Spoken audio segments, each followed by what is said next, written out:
തൃശ്ശൂർ വീട് വെച്ചു. അപ്പോൾ വീട് എൻ്റെ കൂട്ടുകാരൻ സ്വനം എന്ന് പറഞ്ഞിട്ടുള്ള കൂട്ടുകാരനാണ് കോൺട്രാക്ടർ.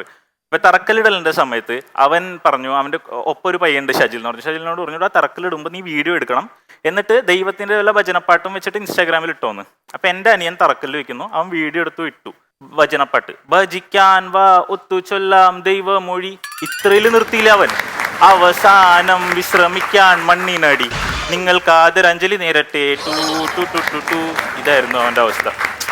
എന്നിട്ട് എനിക്ക് ഒറ്റ മിനിറ്റിൽ 43 മെസ്സേജ് വന്നു, എടാ വേഗം പാട്ട് ചേഞ്ച് ചെയ്യുന്നൊക്കെ പറഞ്ഞിട്ട്. പക്ഷേ നൻപൻ അവനത് ഷെയർ ചെയ്തു, ദൃശ്യം 3 ഷൂട്ടിംഗ് സ്പോട്ട് പിക്ക് ലീക്ക്ഡ് എന്ന് പറഞ്ഞിട്ട്. എന്ത് ചെയ്യാനാ? അപ്പൊ ഇവൻ എന്താണ് ഇത്ര പവർ എന്ന് അറിയാൻ വേണ്ടി നോക്കി. കാരണം വീട്ടിലേക്ക് കല്ലൊക്കെ വരുമ്പോ ഞാൻ കല്ലെടുത്ത് വെക്കാം, ആരിവൻ കല്ലും തൂക്കിപ്പോയിടുന്നു എന്നൊക്കെ പറഞ്ഞിട്ട് പോകുന്നതാണ്. ബാഹുബലിയായിട്ട് പോയതേ ഓർമ്മയുള്ളൂ. തിരിച്ചു വരുമ്പോ പൽവാൽദേവന്റെ അച്ഛനായിട്ടാണ് വരുന്നുണ്ടായിരുന്നത്. അപ്പൊ ഞാനും സൊനുവും ഇവനും കൂടി ചായ കുടിക്കാൻ പോയപ്പോൾ സൊനുവിനോട് ഇവൻ എന്താ പ്രശ്നം? ഞാൻ ഉറക്കില്ലാത്ത എൻ്റെ പ്രശ്നം എന്ന് പറഞ്ഞു. അപ്പം ഞാൻ അവനോട് പറഞ്ഞു, ബ്രോ ഉറക്കില്ല വെച്ചെങ്കിൽ മരുന്ന് കഴിക്കുക ശരിയാവും. അപ്പം അവൻ മരുന്നും കഷായവും നമുക്കെന്തിനാ, ഊണുണ്ടല്ലോ പൊതിച്ചോറുണ്ടല്ലോ. ഈ ചായക്കടക്കാരൻ ചേട്ടൻ അവൻ്റെ പാട്ട് ഇഷ്ടപ്പെട്ടു. ചായക്കടക്കാരൻ ചേട്ടൻ വന്നിട്ട് പറഞ്ഞു, എടാ നീ എൻ്റെ ഒപ്പം കൂടുന്നു, എനിക്ക് മാസം 60,000 രൂപ തരാന്ന്. 25,000 രൂപയും പട്ടിപ്പണിയും കൊടുത്തിരുന്ന സ്വനത്തിന് അത് ഇഷ്ടപ്പെട്ടില്ല. സ്വനം ചോദിച്ചു, ചേട്ടന് എവിടുന്ന് എത്ര കോൺഫിഡൻസ് വന്ന എൻ്റെ ഒപ്പമുള്ള വർക്കറിനെ എടുക്കാന്ന്. അപ്പൊ ചേട്ടൻ 2014 തൊട്ടിട്ട് ഈ കോൺഫിഡൻസിലാണ് നിൽക്കണേ. സാഗർ എലിയാസ് ചോക്കിദാർ ഇവൻ എന്താണ് ഈ പവർ എന്ന് കണ്ടുപിടിക്കണം. ഞാൻ ഇവന്റെ പിന്നാലെ കൂടി. ഞാൻ പോയപ്പോൾ ഇവനൊരു പറമ്പിന്റെ ഉള്ളിലേക്ക് പോകുന്നുണ്ട്.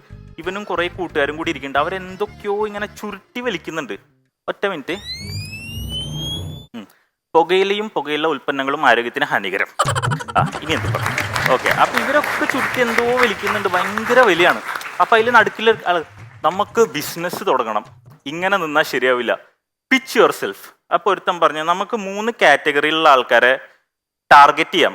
1 കല്യാണം കഴിക്കാത്ത സിംഗിൾ പീപ്പിൾസ്, 2 വയസ്സായ ഓൾഡ് പീപ്പിൾസ്, 3 അസുഖം വന്നവര്.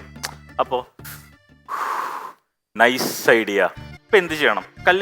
ആദ്യം വയസ്സായ ആൾക്കാരെ ടാർഗറ്റ് ചെയ്യാന്ന് പറഞ്ഞു. വയസ്സായ ആൾക്കാരുടെ പാപങ്ങൾ നമുക്ക് കഴുകി കൊടുക്കാം. അപ്പൊ എങ്ങനെ ചെയ്യും? നമുക്ക് നോർത്തിൽ പോയിട്ട് ഗംഗാജലം കൊണ്ടുവരാം. അവിടുന്ന് ഗംഗാജലം ചട്ടിയിലാക്കിയിട്ട് നമുക്ക് അവർക്ക് വിൽക്കാന്ന്. Nice idea. പക്ഷെ പേരെന്ത് വെക്കും?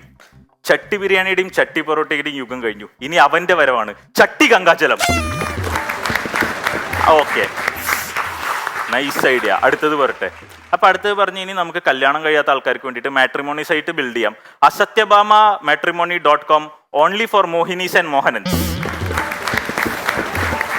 Nice idea. അടുത്തത് പോരട്ടെ. അപ്പൊ അടുത്തത് അവൻ പറഞ്ഞത്, വയസ്സായ ആൾക്കാർക്ക് വേണ്ടിയിട്ട് നമുക്ക് മരുന്നുകൾ ഡെലിവറി ചെയ്യണ ആപ്പ് ഉണ്ടാക്കാന്ന് പറഞ്ഞു. ഇപ്പൊ നിങ്ങൾ വിചാരിക്കും ഞാൻ പൊതിച്ചോറിന്റെ ജോക്ക് അടിക്കുന്നു. ഇല്ല, പൊതിച്ചോറിന്റെ ജോക്ക് അടിക്കില്ല. പുള്ളി ശരിക്കും മരുന്ന് ഡെലിവറി ചെയ്തു. പക്ഷെ മരുന്ന് ഡെലിവറി ചെയ്തിട്ട് പിറ്റേ ദിവസം ആ പുള്ളി മെഡിക്കൽ കോളേജിൽ അഡ്മിറ്റായി. എന്നിട്ട് അവിടെ പോയിട്ട് പൊതിച്ചോറുകൾ കഴിക്കേണ്ടി വന്നവന്.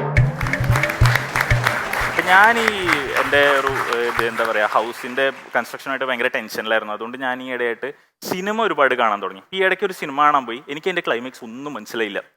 ഞാൻ വിചാരിച്ചു ഈ ഓൺലൈൻ റിവ്യൂവേഴ്സിന്റെ ഇത് കാണാം, അവരെന്തേലും പറഞ്ഞുതരും.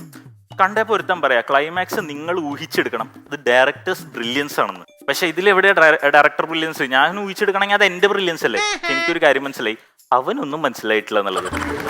2 ദിവസം ഉഴപ്പൊഴിച്ച് അവസാനം എനിക്ക് ഡയറക്ടർ ബ്രില്യൻസ് മനസ്സിലായി. സ്വന്തമായിട്ട് കാശ് മുടക്കാണ്ട് വേറെ പ്രൊഡ്യൂസറിനെ കൊണ്ട് പടമെടുപ്പിച്ചല്ലോ, അതായിരുന്നു അയാളുടെ ഡയറക്ടർ ബ്രില്യൻസ്. അപ്പൊ ഞാൻ അധികം ബ്രില്യൻസ് ഒന്നും ആവശ്യമില്ലാത്ത പടം കാണാമെന്ന് വിചാരിച്ചു. അച്ഛൻ്റെയും മകൻ്റെയും കഥനകഥ പറയുന്ന ഒരു മെഗാ സീരിയൽ കണ്ട്, ആനിമൽ സിനിമ ആരെങ്കിലും കണ്ടിട്ടുണ്ടോ? അവിടെ കണ്ടിട്ടോ? ആനിമൽ സിനിമ കാണാത്തവർക്ക് വേണ്ടിയിട്ട് സ്റ്റോറി കറക്റ്റായിട്ട് പറഞ്ഞുതരാം. പൊളിറ്റിക്കൽ ഇൻഫ്ലുവൻസും കാശുള്ള അച്ഛൻ, മോനെ നോക്കാൻ സമയമില്ല, മോൻ ക്രിമിനലായി മാറുന്നു.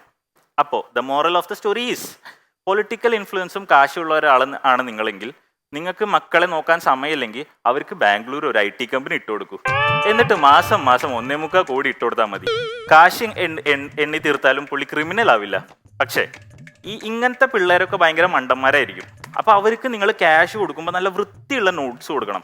അല്ലെങ്കിൽ അവർ അത് വൃത്തിയാക്കാൻ വേണ്ടി കൊണ്ടുപോയി വാഷിംഗ് മെഷീനിൽ ഇടും. അവസാനം ED വന്നിട്ട് മണി ലോണ്ടറിങ്ങിനെ അറസ്റ്റ് ചെയ്യേണ്ടി വരും അവരെ.